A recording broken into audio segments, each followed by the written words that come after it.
GettyChancellor Angela Merkel said Europe must be ready to respond to Donald Trump's trade war. The Chancellor said that she was keen to hold talks on the issue with America before acting, but she was ready to enforce a punishment against the U.S.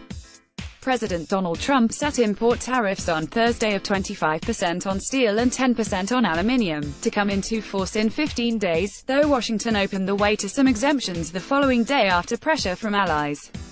Mrs. Merkel said, "If this unilateral action cannot be avoided, then we must think about how we can respond in a reciprocal fashion, but I am first of all focusing on talks.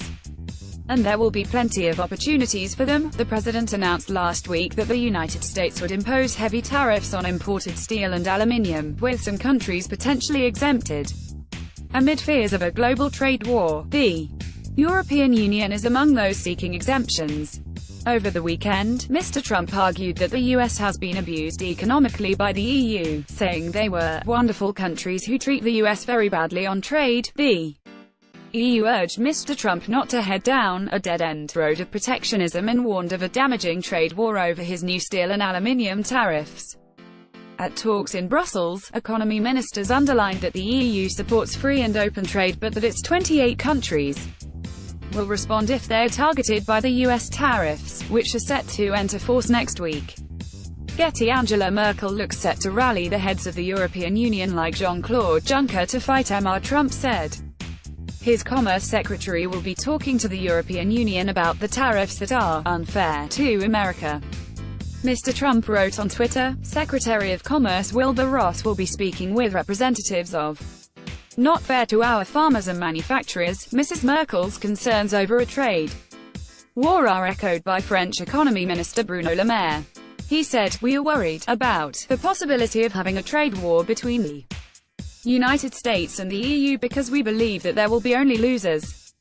We believe that protectionism is a dead end." His Spanish counterpart Roman Escalano Olivares said, "Protectionism is always a historical error."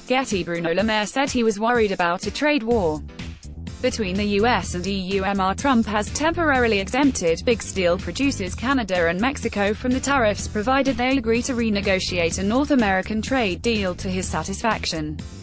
He said other countries could be spared the tariffs if they can convince the U.S. government that their steel and aluminium exports do not threaten American industry. The EU rejected Mr. Trump's argument that the tariffs are required for national security reasons. It has threatened to slap retaliatory duties on around €2.8 billion (£2.4 billion) worth of U.S. steel, agricultural, and other products like peanut butter and orange juice if it is not excluded from the tariff regime. Amid uncertainty over who might be exempted, German Finance Minister Peter Altmaier appealed to reason, saying it is the responsibility of everybody to keep international trade as fair and open as possible.